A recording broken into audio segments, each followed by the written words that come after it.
அன்பு உறவுகளுக்கு இனிய வணக்கங்கள். இன்றைய பதிவில் கடகராசி அன்பர்களுக்கான ஆகஸ்ட் மாத ராசி பலன்களை தான் பார்க்க போறோம். இந்த மாதத்துல கிரகநிலைகளின் சஞ்சாரங்களை பார்க்கும்போது சூரியன் மாத துவக்கத்துல கடகராசியில சஞ்சாரம் செஞ்சிட்டு இருக்கார். ஆகஸ்ட் 17ஆம் தேதி அன்னைக்கு, அதாவது ஆவணி 1ஆம் தேதி அன்னைக்கு சூரியன் கடகராசியிலிருந்து பயிற்சியாகி சிம்மராசியில ஆட்சி பலம் பெற்று சஞ்சாரம் செய்ய இருக்கார். செவ்வாய் மாத துவக்கத்துல ரிஷபராசியில சஞ்சாரம் செஞ்சுட்டு இருக்கார்.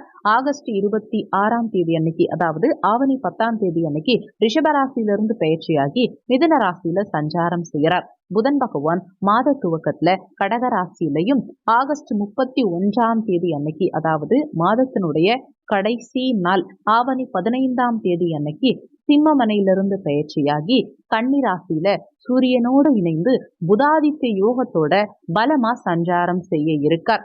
குரு பகவான் மாதம் முழுவதுமே ரிஷபமனையில சஞ்சாரம் செய்கிறார். சுக்கிர பகவான் ஆகஸ்ட் 1ஆம் தேதி அன்னைக்கு கடகராசியிலிருந்து பயிற்சியாகி சிம்ம ராசியில சஞ்சாரம் செய்ய இருக்கார். ஆகஸ்ட் 26ஆம் தேதி அன்னைக்கு, அதாவது ஆவணி 10ஆம் தேதி அன்னைக்கு சுக்கிரன் பயிற்சியாகி சிம்மராசியிலிருந்து பயிற்சியாகி கன்னிராசியில சஞ்சாரம் செய்ய இருக்கார். சனி பகவான் மாதம் முழுவதுமே கும்பராசியில வக்ரகதியில சஞ்சாரம் செய்யறார். ராகு பகவான் மீன ராசியிலையும் கேது பகவான் கன்னிராசியிலையும் சஞ்சாரம் செய்யறாங்க. இந்த கிரக நிலைகளின் சஞ்சாரங்களின்படி இந்த மாதத்துல உங்களுக்கு என்ன மாதிரியான பலன்கள் கிடைக்க போது, என்னென்ன விஷயங்களை இந்த காலகட்டத்துல நீங்க செய்யலாம், அவசியம் தவிர்த்துக்க வேண்டிய விஷயங்கள் என்னென்ன, எந்த தெய்வ வழிபாடு இந்த காலகட்டத்துல உங்களுக்கு நன்மைகளை செய்யும், இது மாதிரியான தகவல்களை தெளிவாகவும் விரிவாகவும் பார்க்க போறோம். கொஞ்சம் கூட வீடியோவை ஸ்கிப் பண்ணாம முழுமையா பார்க்க முயற்சி செய்யுங்க. வாங்க வீடியோக்குள்ள போலாம். கடகராசி அன்பர்களுக்கு உங்க தனஸ்தானாதிபதியான சூரிய பகவான் உங்க ராசியிலேயே சஞ்சாரம் செய்கிறார். மாத முற்பகுதியில சூரியன் உங்க ராசியில சஞ்சாரம் செய்யும் காரணத்தினால தைரிய வீரியம் அதிகரிக்கும். பதவி உயர்வு எதிர்பார்த்து காத்துக்கிட்டு இருக்கவங்களுக்கு இந்த காலகட்டத்தில் பதவி உயர்வு கிடைக்கும். அரசியல்ல இருக்கவங்களுக்கு நல்ல வெற்றி கிடைக்கும். பிரகாசமான தோற்றம், நல்ல ஆளுமை திறன் உங்களுக்கு இருக்கும். குடும்ப வளர்ச்சி சிறப்பாக இருக்கும். குடும்பத்துக்காக நிறைய விஷயங்களை பார்த்து செய்வீங்க. ஒரு சிலருக்கு சிவ வழிபாட்டில் மனம் ஈடுபடும். மலை சார்ந்த பகுதிகளுக்கு இந்த காலகட்டத்தில் ஒரு சிலர் சென்று வருவீங்க. ஆன்மீக நாட்டம் அதிகரிக்கும். சுகபோகமான வாழ்க்கை அமையிறது எல்லாமே இந்த காலகட்டத்தில் சிறப்பாகவே இருக்கும். தனஸ்தானாதிபதியான குரு பகவான் ஆகஸ்ட் 17ஆம் தேதியிலிருந்து தனஸ்தானத்துல ஆட்சி பலம் பெற்று சஞ்சாரம் செய்யும் காரணத்தினால தன வருமானம் மிக சிறப்பா இருக்கும். உங்க பேச்சு சிறப்பா இருக்கும். பேச்சுனால நிறைய அனுகூலங்கள் இருக்கும். குடும்ப வளர்ச்சி சிறப்பா இருக்கும்.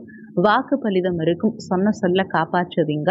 பண வரவுல இருந்த தடங்கல்கள் அனைத்தும் நீங்கி வருமானம் இந்த காலகட்டத்தில் பெருகும். குடும்பத்துல சுபகாரியங்கள் செய்யக்கூடிய யோகத்தை இந்த காலகட்டம் ஏற்படுத்தி கொடுக்கும். அரசு தேர்வு எழுதி காத்துக்கிட்டு இருக்கவங்களுக்கும் இந்த காலகட்டத்தில் அரசு உத்தியோகம் கிடைக்கிறதுக்கான அமைப்புகள் உண்டு. அரசாங்க உயர் பதவி ஒரு சிலருக்கு இந்த காலகட்டத்தில் கிடைக்கும். ஆனாலுமே உங்க தனஸ்தானத்தை, உங்க வாக்குஸ்தானத்தை சனி பகவான் தன்னுடைய சமசப்தமா பார்வையா பார்க்கும் காரணத்தினால யாருக்கும் அவ்வளவு சீக்கிரமா வாக்கு கொடுக்காதீங்க. பேச்சு சார்ந்த விஷயங்கள்ல சற்று நிதானம் தேவைப்படும். உங்க பேச்சினால இந்த காலகட்டத்தில் அனுகூலங்கள் இருந்தாலுமே உங்க பேச்சினால சில நேரங்கள்ல வில்லங்கமும் ஏற்படுறதுக்கு வாய்ப்புகள் இருக்குங்கிறத மனசுல வச்சுக்கோங்க. முயற்சி ஸ்தானமான 3ஆம் பாவகத்துல கேது பகவான் சஞ்சாரம் செய்கிறார். இந்த முயற்சி ஸ்தானாதிபதி தனஸ்தானத்துல இருக்கார். இந்த முயற்சி ஸ்தானத்தை குரு பகவானும் பார்க்கிறார். அப்போ சகோதர வகையில கடந்த காலகட்டங்கள்ல இருந்த தொந்தரவுகள் தடங்கல்கள் அனைத்தும் இந்த காலகட்டத்துல விலகும்.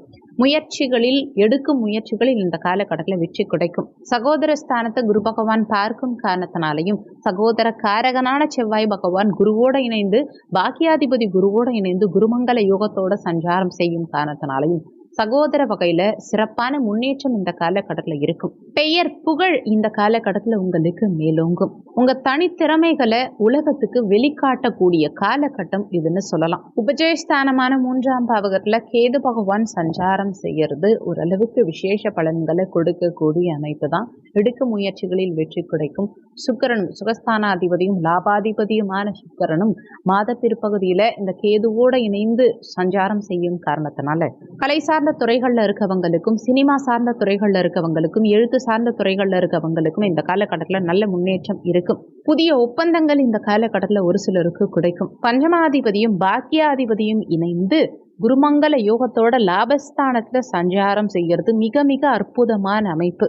டிரான்ஸ்போர்ட் சார்ந்த துறைகளில் இருக்கவங்களுக்கும் பயணங்கள் சார்ந்த துறைகளில் இருக்கவங்களுக்கும் இந்த காலகட்டத்தில் நல்ல முன்னேற்றம் இருக்கும். வீடு, வண்டி, வாகனங்கள், சொந்த இடம் வாங்கறதுக்கு நீண்ட காலமாக முயற்சி செஞ்சுட்டு இருக்கவங்களுக்கு இந்த காலகட்டத்தில் அசையா சொத்து வாங்கறதுக்கு உண்டான யோகம் கிடைக்கும். இடம் வாங்கறதுக்கு, பூமி, மனை, சொத்து, வீடு இதெல்லாம் வாங்கறதுக்கு உண்டான யோகம் இந்த காலகட்டத்தில் கிடைக்கும். சுகஸ்தானாதிபதி தனஸ்தானத்துல, அதுவும் ஆட்சி பலம் பெற்ற சூரியனோட இணைந்து சஞ்சாரம் செய்யும் காரணத்தினால மாத பிற்பகுதியில சுகபோகம் மிக சிறப்பா இருக்கும். பஞ்சமஸ்தானத்தை கடந்த காலகட்டங்களில் சனி பகவான் பார்த்து குழந்தைகளுடைய உடல்நலம் சார்ந்த விஷயங்கள்ல சில தொந்தரவுகளை ஏற்படுத்தி இருப்பார். குலதெய்வ கோவிலுக்கு சென்று வருவதில் சில தடங்கல்களை ஏற்படுத்தி இருப்பார். அதே மாதிரி உயர் பதவி கிடைக்கிறதுல சில தடங்கல்களை ஏற்படுத்தியிருப்பார். குழந்தை பிறப்பு சார்ந்த விஷயங்கள்ல சில தடங்கல்களை ஏற்படுத்தியிருப்பார். ஆனா இப்போ குரு பகவானுடைய பார்வையும் அந்த 5ஆம் இடத்து அதிபதியான செவ்வாயும் இணைந்து அந்த 5ஆம் இடத்தையே பார்க்கும் காரணத்தினால குழந்தைகளுடைய நலன்கள் இந்த காலகட்டத்தில் திருப்திகரமாக இருக்கும். குலதெய்வ வழிபாடு செய்யக்கூடிய யோகமும் கடவுளுடைய அருளாசி உங்களுக்கு, குறிப்பாக உங்கள் குலதெய்வத்தினுடைய அருள் ஆசி இந்த காலகட்டத்தில் பரிபூரணமாக கிடைக்கும். குழந்தை பாக்கியத்தில் இருந்த தடங்கல்கள் அனைத்தும் விலகும். காதல் திருமணத்தில் கடந்த காலகட்டங்களில் இருந்த பிரச்சனைகள் அனைத்தும் நீங்கி காதல் திருமணம் ஒரு சிலர் செய்வீங்க. ஒரு சிலருக்கு புதிய காதல் மலரும். ஏன்னா 9 5ஆம் இட தொடர்பு வரும்போது காதலில் வெற்றியை கொடுக்கும். அந்த விதத்தில் 5ஆம் இடத்து அதிபதியும் 9ஆம் இடத்து அதிபதியும் இணைந்து இந்த 5ஆம் இடத்தையே இருவரும் இணைந்தே பார்க்குறாங்க. அப்போ நிச்சயம் காதல் சார்ந்த விஷயங்கள்ல இந்த காலகட்டத்தில் மிக சிறப்பான முன்னேற்றம் இருக்கும். குழந்தைகளுக்கு கடந்த காலகட்டங்களில் படிப்புல இருந்த தடங்கல்கள் அகலும். படிப்புல இந்த காலகட்டத்தில் குழந்தைகளுக்கு ஆர்வம் பிறக்கும். மனசுல நினைத்த ஆசைகள் இந்த காலகட்டத்தில் நிறைவேறும். விளையாட்டுக்கு காரகனான செவ்வாய் பகவான் இந்த மாதத்துல பலமா சஞ்சாரம் செய்யும் காரணத்தினால விளையாட்டு சார்ந்த துறைகள்ல இருக்கவங்களுக்கும் இந்த காலகட்டத்தில் மிகப்பெரிய முன்னேற்றம், புதிய வாய்ப்புகள் இந்த காலகட்டத்தில் கிடைக்கும். உடற்பயிற்சி சார்ந்த துறைகள்ல இருக்கவங்களுக்கும் விளையாட்டு சார்ந்த துறைகள்ல இருக்கவங்களுக்கும் நல்ல முன்னேற்றம் இருக்கும். ரியல் எஸ்டேட் சார்ந்த துறைகள்ல இருக்கவங்களுக்கும் சீருடை பணியாளர்களுக்கும் இந்த காலகட்டத்தில் நல்ல முன்னேற்றம் இருக்கும். 6ஆம் இடத்து அதிபதி குரு பகவான் லாபஸ்தானத்துல இருக்கார். தனக்கு 6ஆம் இடத்துல மறைஞ்சிருக்கும் காரணத்தினால கடந்த காலகட்டங்கள்ல கடன் சார்ந்த பிரச்சனைகள் இருந்தது இல்லையா, அது அனைத்தும் நீங்கி கடனிலிருந்து விடுபடக்கூடிய காலகட்டம் இதுன்னு சொல்லலாம். எதிரிகள் வகையில இருந்த பகை நீங்கும். இந்த காலகட்டத்தில் எதிரிகளை வெல்லக்கூடிய அமைப்புகளை கொடுக்கும். எதிரிகளை இனம் கண்டறிந்து அவங்களை வெல்லக்கூடிய அமைப்பு இந்த காலகட்டத்தில் கடகராசி அன்பர்களுக்கு நிச்சயம் இருக்கும். வேலையில இருந்த மன வருத்தங்கள், அதிகப்படியான ஒர்க் ப்ரெஷர், அது எல்லாமே இந்த காலகட்டத்தில் உங்களுக்கு நீங்கும். ஒரு சிலருக்கு எதிரிகளே நண்பர்களாக மாறுவாங்க. உடல்நலம் சார்ந்த விஷயங்கள்ல இருந்த பிரச்சனைகள் இந்த காலகட்டத்தில் நீங்கும். நீண்ட காலமா ட்ரீட்மெண்ட் எடுத்துட்டு இருக்கவங்களுக்கு உங்க மருத்துவ செலவுகள் இந்த காலகட்டத்தில் குறையும். கலத்தர ஸ்தானாதிபதியான சனி பகவான் அஷ்டமஸ்தானத்துல மறைஞ்சு சஞ்சாரம் செஞ்சாலுமே இந்த கலத்தர ஸ்தானத்தை குரு பகவான் பார்க்கும் காரணத்தினால, அதுவும் பாக்கியாதிபதி குரு பகவான் கலத்தர ஸ்தானத்தை பார்க்கும் காரணத்தினால பாக்கியங்களை அனுபவிப்பீங்க. குறிப்பா திருமண பாக்கியம், குழந்தை பாக்கியம், இது மாதிரியான விஷயங்கள் இந்த காலகட்டத்தில் சிறப்பா இருக்கும். ஏன்னா திருமண ஸ்தானமான 7ஆம் பாவகத்தையும் குரு பகவான் பார்க்கிறார். மங்களக்காரகனான குரு பகவான் 7ஆம் இடத்தையும் பார்க்கிறார். 5ஆம் இடம் குழந்தை ஸ்தானத்தையும் பார்க்கிறார். அப்போ நிச்சயமா சகல விதமான பாக்கியங்களையும் இந்த காலகட்டத்தில் அனுபவிப்பீங்க. 2ஆம் திருமணத்துக்காக காத்துக்கிட்டு இருக்கவங்களுக்கும் இந்த காலகட்டத்தில் 2ஆம் திருமண யோகம் உண்டாகும். அஷ்டமாதிபதியான சனி பகவான் அஷ்டமஸ்தானத்தில் ஆட்சி பலம் பெற்று சஞ்சாரம் செஞ்சாலுமே அவர் வக்ரகதியில சஞ்சாரம் செய்யும் காரணத்தினால கடந்த காலகட்டங்களில் எந்தெந்த விஷயங்கள் எல்லாம் மந்தமான நிலையில இருந்ததோ அந்த விஷயங்கள் அனைத்தும் இந்த காலகட்டத்தில் விறுவிறுப்பா சுறுசுறுப்பா நடக்கும். எடுத்த முயற்சிகளில் வெற்றி கிடைக்கும்.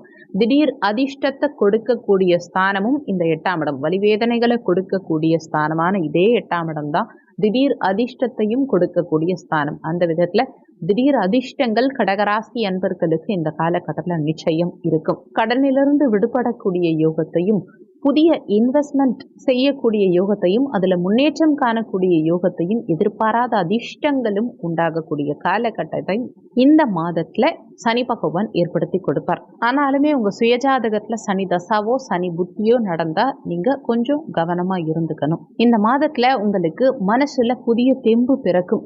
பாக்கியஸ்தானமான 9ஆம் பாவகத்துல ராகு பகவான் சஞ்சாரம் செய்கிறார். வெளிநாட்டு ஸ்தானமான 9ஆம் இடத்துல வெளிநாட்டு காரகனான அந்த அந்நிய கிரகமான ராகு பகவான் சஞ்சாரம் செய்யும் காரணத்தினால வெளிநாட்டு யோகம் உங்களுக்கு சிறப்பா இருக்கும். நீண்ட காலமா வெளிநாடு போகணும்னு காத்துக்கிட்டு இருந்தவங்களுக்கு இந்த காலகட்டத்தில் வெளிநாடு செல்லக்கூடிய அமைப்புகளை ஏற்படுத்தி கொடுக்கும். ஆனாலுமே இங்க ராகு பகவான் இருந்து தந்தையுடைய உடல்நலம் சார்ந்த விஷயங்கள்ல சில தொந்தரவுகளை ஏற்படுத்துவாருங்கிறதுனால தந்தையுடைய உடல் நலத்துல கூடுதல் அக்கறை எடுத்துக்க பாருங்க. தந்தை வர்க்கம் சார்ந்தவர்களோடையும் சற்று விட்டு கொடுத்து செல்ல பாருங்க. தேவையில்லாத கருத்து வேறுபாடுகள், மனஸ்தாபங்கள், ஒரு சிலர் தந்தையை விட்டு பிரிந்து இருக்கக்கூடிய சூழலையும் இந்த காலகட்டம் ஏற்படுத்தலாம்ங்கிறத மனசுல வச்சுக்கோங்க. இந்த காலகட்டத்தில் பெரிய இன்வெஸ்ட்மெண்ட் சார்ந்த விஷயங்கள்ல சற்று யோசிச்சு மேற்கொள்வது உங்களுக்கு நல்லது. யாருக்கும் ஜாமீன் கையெழுத்து போட வேண்டாம். பணம் சார்ந்த விஷயங்களையும் குடும்பம் சார்ந்த விஷயங்களையும் சற்று கூடுதல் அக்கறை கவனம் தேவைப்படும்.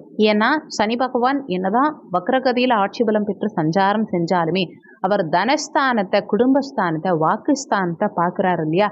அப்போ தன வருமானத்தை கொடுத்தாலுமே அதுல ஏதாவது ஒரு வில்லங்கத்தையும் ஏற்படுத்துவார். உங்க வாக்குனாலேயே உங்களுக்கு சில எதிர்மறை பிரச்சனைகளை ஏற்படுத்துவார். குடும்பத்திலையும் அந்நிய நபர்களுடைய தலையீடு காரணமா ஏதாவது ஒரு வில்லங்கத்தை ஏற்படுத்துவாருங்கிறத மனசுல வச்சுக்கோங்க. பணத்தை கையாளும் விதத்துல கவனம், எச்சரிக்கை அவசியம் தேவைப்படும். குடும்பத்துல விட்டு கொடுத்து செல்வதும் அவசியம். எங்கேயும் யாருக்கும் அவசரப்பட்டு வாக்கு கொடுக்காதீங்க. என்ன பேசணுமோ அதை மட்டும் பேசுங்க. தேவையில்லாத பிரச்சனைகள்ல உங்க பேச்சினாலேயே சில நேரங்களில் சிக்க வாய்ப்பு இருக்கிறதுனால பேச்சில் நிதானம் தேவைப்படும். தொழில் ஸ்தானாதிபதியான செவ்வாய் பகவான் லாபஸ்தானத்துல பாக்கியாதிபதியோட இணைந்து குருமங்கல யுகத்தோட சஞ்சாரம் செய்யும் காரணத்தினால தொழில் வகையில மிகப்பெரிய முன்னேற்றம் இருக்கும். தொழில் வகையில இடமாற்றங்கள் எதிர்பார்க்கிறவங்களுக்கும் இந்த காலகட்டத்தில் நிச்சயம் இடமாற்றங்கள் கிடைக்கும். தொழில் சார்ந்த வெளியூர், வெளிநாடு, வெளி மாநிலம் செல்லக்கூடிய யோகத்தை இந்த காலகட்டம் ஏற்படுத்தி கொடுக்கும். லாபஸ்தானத்து குரு உங்களுக்கு சகல விதத்தையும் லாபங்களை ஏற்படுத்தி கொடுப்பார். இந்த மாதம் உங்களுக்கு இன்னமும் சிறப்பு பலன்கள் காண நீங்க செய்ய வேண்டிய தெய்வ வழிபாடு என்னன்னா, சனிக்கிழமை தினங்கள்லையும் ஞாயிற்றுக்கிழமை தினங்கள்லையும் ஆஞ்சநேயர் வழிபாடு மற்றும் விநாயக பெருமான் வழிபாடு செய்யறதுனால உங்க வாழ்க்கையில முன்னேற்றங்கள் இருக்கும். இந்த வீடியோல உங்களுக்கு ஏதாவது சந்தேகம் இருந்தா கீழே இருக்க கமெண்ட் செக்ஷன்ல சொல்லுங்க. நன்றி. மற்றும் ஒரு நல்ல பதிவோடு மீண்டும் உங்களை சந்திக்கிறேன்.